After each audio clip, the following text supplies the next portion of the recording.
truancy that was involved in that process.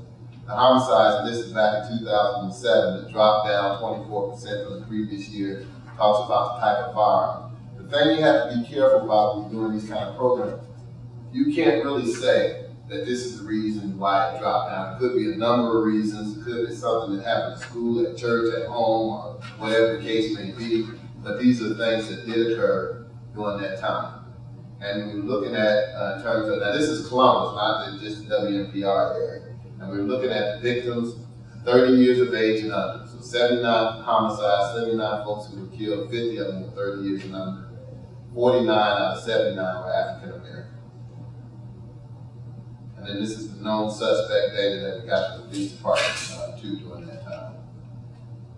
So 51 of the 79 homicides have been cleared. Suspects apprehended and charged. Then the health data, increased access to culturally specific health care.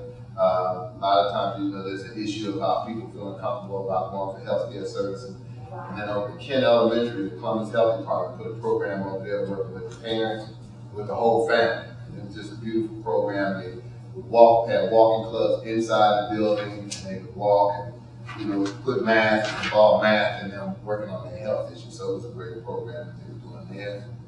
And then these were the next steps that were occurring at that time, which was the curfew initiative, link leadership and community leaders, launch victims of gang violence project, which we have not done, and launch the gun injury reduction project, which we were about to do, but there were some questions about who would be turning in the guns, and that became an issue. And then we have the citizen circle, which is when somebody's released from prison, we will provide support for them as soon as they come out. And that's for jobs, housing, and all. And then current goals and projects, community garden, we've done that.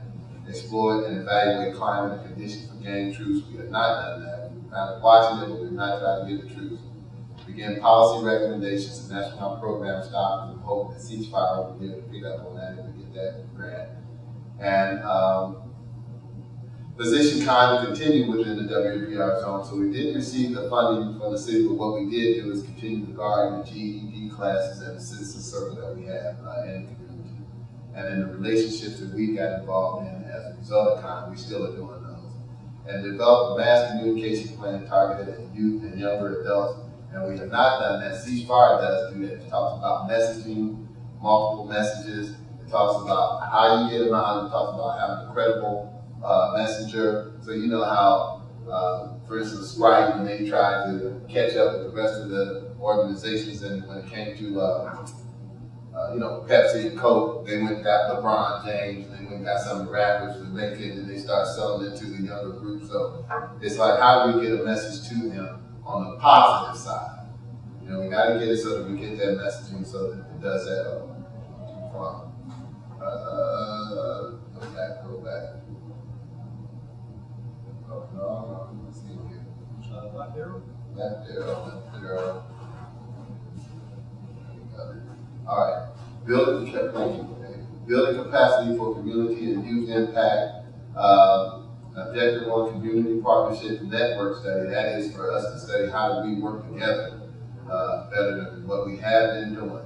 Because a lot of people are doing a lot of good things, folks, and we're not aware, we're not connected. What's going on in one community might help out in another community. We don't always see it. I heard you talk about the arrest gas, that's structured organizations, and I think some communities don't know they can get that organized to do that. But those kind of things that we share, because I see on the news that was going on in other communities too, the GPSs. Community leaders project to build capacity for engaging youth.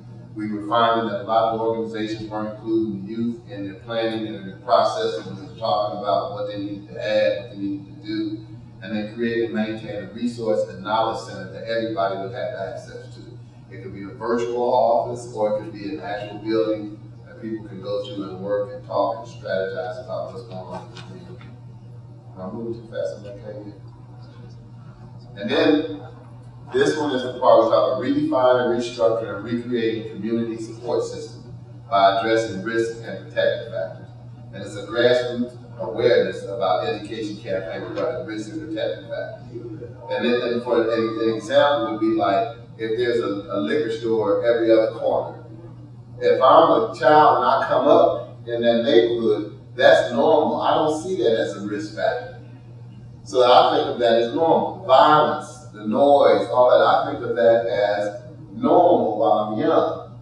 And so we want to educate people that those are risk factors. That you have to look and say, okay, these kind of things lead to these type things. But if you think they're normal, it's fine.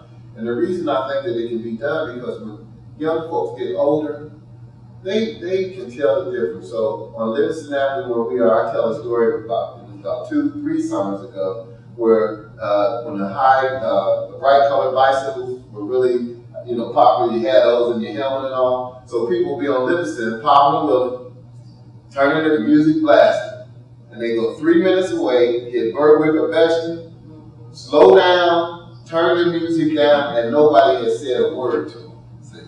So they know what's going on, but it's like, it's acceptable over here and not acceptable here because this community is saying, no, those kind of risk factors we do not allow to occur here. But if people aren't aware of it, so that's what this is about here, and obviously it's a lot more detail to it. Asset-based, you take all the organizations in the community that have an interest in it and making a difference. And what we did was said, okay, we're going to look at the strengths in the community and build from there. And these were this is a list of the assets that were in the community that we connected with. And this is a lot of folks, and the beauty of it is that we connected with them. The beauty of it, the sad part is it was toward the end. So, or at the end actually, but we were connecting with a lot of these folks during that time. And so we just listed everybody that's involved in doing work because a lot of people really do care and the intent is to really make it happen. So these were the things we said that we need to work on if we get it fired back up. And that's centralized communication, victim assistance programs, so when people are victimized, they feel comfortable coming for help. But some people won't because they feel if I go for help, I got to tell on people. So if I tell on people, I'm in more danger than what I am just being hurt. So that kind of thing like that. And most victim assistance programs won't give you an assistance unless you are cooperating with the authorities, meaning giving them names and things like that. So a lot of people just say, community beautification strategic planning in terms of the vacant housing initiatives, greening of the community. Those kind of things go on normally in a lot of communities, folks, where people decide that there's too many vacant houses, so how are we going to move them, how are we going to green up the community. The other one is the review of services, the food supply, healthcare, education, financial institutions, because you'll see different levels of service in different communities. Right. And sometimes they'll say food supply in certain communities will be hit the shelf 3-4 days old, or all those kind of things like that. The prices, you pay more than you pay in other communities for the price of the goods, and all those kind of things that people have got to understand, and it's the education process what we're talking about doing in there. Same with the face-based services, enforcement, everything. It's the entire piece there. And then this is the model here. What is the collaboration? And then where are we now? Where do we want to be? Are we still collaborating? Do we need to integrate? And you see different models here. And this is a model that's used, Robert Caldwell that presented it to us, Break Dividing Walls, the organization he was involved in. And he had presented us to us and said, okay, here's the different models. And if you look to the lower right over here, this was the model we were thinking that would be actually ideal because you're planning and sharing. And you have more, you get more knowledge out of your resources and communication. And then you get a customer in and actually keep them in close proximity to get things done. And so there's other models, but this was the one that we were looking at. And then it came to the point of asking people, okay, which is where I say I think we need to pick up that when it comes to ceasefire. If folks are interested, organizations, individuals interested in the ceasefire, need to make it, what do you or your organization need to see, understand, or have from the other participants in order to move forward on your commitment to this collaborative effort? You know, folks are asking themselves that question because on CAYND, the mayor's office called the mission. So most people go, mayor's office, yes, I'm in. You know, mayor's office called, money's involved. Yes, I'm in. But as it went, it wasn't as much as everybody was thinking, but you know, it was like, the mayor was saying, whatever you guys are already doing, just collaborate, which makes sense. But